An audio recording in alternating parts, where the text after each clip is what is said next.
Οι ειδικοί δήλωσαν πως η προστασία που προσφέρουν τα εμβόλια πιθανότατα να εξασθενεί με την πάροδο του χρόνου, επομένως οι εμβολιασμοί θα διαρκέσουν για αρκετά χρόνια ακόμα.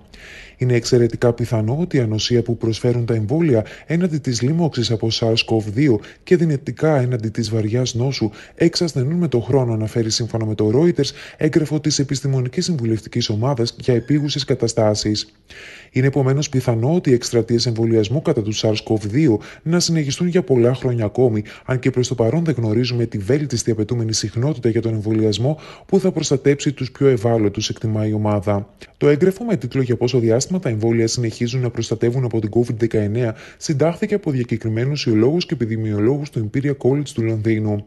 Οι ειδικοί εκτιμούν ότι η αποτελεσματικότητα των εμβολίων θα παραμένει υψηλή έναντι της σοβαρής νόσου, ενώ η αποτελεσματικότητα έναντι της ήπιας νόσου και της διασποράς του ιού πιθανώς να φθήνει.